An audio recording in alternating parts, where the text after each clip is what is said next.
ಒಂದು ಪಾತ್ರವನ್ನಷ್ಟೇ ಕೇಂದ್ರ ಬಿಂದುವಾಗಿಸಿ ಅದನ್ನೇ ಟೈಟಲ್ ಆಗಿ ಇಟ್ಕೊಂಡು ಬಂದಂತ ಸಿನಿಮಾ ಭೈರತಿ ರಣಗಲ್. ಮಫ್ತಿ ಸಿನಿಮಾದಲ್ಲಿ ದ್ವಿತೀಯಾರ್ಧದಲ್ಲಿ ಕಾಣಿಸಿಕೊಳ್ಳುವ ಈ ಪಾತ್ರ ಇಷ್ಟರ ಮಟ್ಟಿಗೆ ಪ್ರೇಕ್ಷಕರ ಮನಸ್ಸಿನೊಳಗೆ ಊರಲು ಕಾರಣ ಶಿವಣ್ಣ ಅವರ ನಟನೆ ಅಂತಾನೆ ಹೇಳಿದ್ರು ತಪ್ಪಿಲ್ಲ. ಅವರ ಮಾಸ್ ಲುಕ್, ಕಣ್ಣಲ್ಲೇ ನಟಿಸುವ ಪರಿ, ಬ್ಲಾಕ್ ಅಂಡ್ ಬ್ಲಾಕ್ ಕಾಸ್ಟ್ಯೂಮ್ ಇವೆಲ್ಲ ಅಂಶದಿಂದ ಪ್ರಸಿದ್ಧಿಯಾಗಿದ್ದ ಭೈರತಿ ರಣಗಲ್ ಪಾತ್ರ ಈಗ ಬೆಳ್ಳಿತೆರೆಯಲ್ಲಿ ಅಬ್ಬರಿಸುತ್ತಿದೆ, ಆಡಿಯನ್ಸ್ಗೆ ಹುಚ್ಚಿಡಿಸುತ್ತಿದೆ. ಬಾಕ್ಸ್ ಆಫೀಸ್ ನಲ್ಲಿ ದಾಖಲೆಯ ಕಲೆಕ್ಷನ್ ನತ್ತ ಹೆಜ್ಜೆ ಹಾಕಿದೆ. ಇದರ ನಡುವೆ ಕಾಲಿವುಡ್ ಮತ್ತು ಟಾಲಿವುಡ್ ನಲ್ಲಿ ಕೂಡ ಭೈರತಿ ರಣಗಲ್ ಹವಾ ಆರಂಭವಾಗಲಿದೆ. Hat-trick hero Shivaraj Kumar class ಮತ್ತು ಮಾಸ್ ಸೇರಿದಂತೆ ಯಾವ ಪಾತ್ರದಲ್ಲಾದರೂ ಸೈ ಎನಿಸಿಕೊಳ್ಳುವ ನಟ.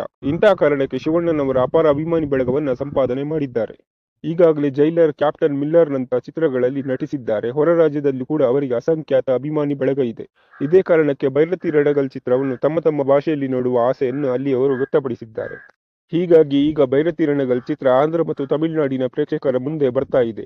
ಎರಡು ಭಾಷೆಯಲ್ಲಿ ಚಿತ್ರದ ಟ್ರೇಲರ್ ಅನ್ನು ಈಗಾಗಲೇ ಬಿಡುಗಡೆ ಮಾಡಿದ್ದಾರೆ.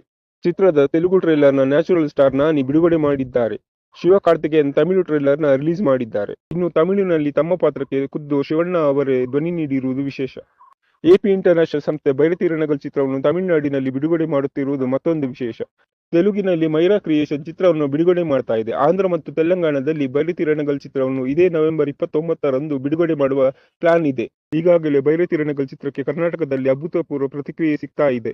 ದಿನದಿಂದ ದಿನಕ್ಕೆ ಪ್ರೇಕ್ಷಕರ ಸಂಖ್ಯೆಯಲ್ಲಿ ಕೂಡ ಏರಿಕೆ ಆಗ್ತಾ ಇದೆ. ಎಲ್ಲೆಡೆ ಹೌಸ್ಫುಲ್ ಪ್ರದರ್ಶನ ಕಾಣ್ತಾ ಇದೆ. ಭೈರತಿ ರಣಗಲ್ನ ಮುಂದುವರಿದ ಭಾಗ ಬರಲಿ ಎನ್ನುವ ಅಭಿಪ್ರಾಯ ವ್ಯಕ್ತವಾಗ್ತಾ ಇದೆ. ಒಟ್ಟಿನಲ್ಲಿ ಕರ್ನಾಟಕದಲ್ಲಿ ಸದ್ದು ಮಾಡುತ್ತಿರುವ ಭೈರತಿ ರಣಗಲ್ ಚಿತ್ರ ತೆಲುಗು ಮತ್ತು ತಮಿಳಿನಲ್ಲಿ ಬಿಡುಗಡೆಯಾಗಿ ಅಲ್ಲೂ ತನ್ನ ಛಾಪನ್ನು ಮೂಡಿಸಲಿ ಅನ್ನೋದೇ ನಮ್ಮೆಲ್ಲರ ಆಶಯ.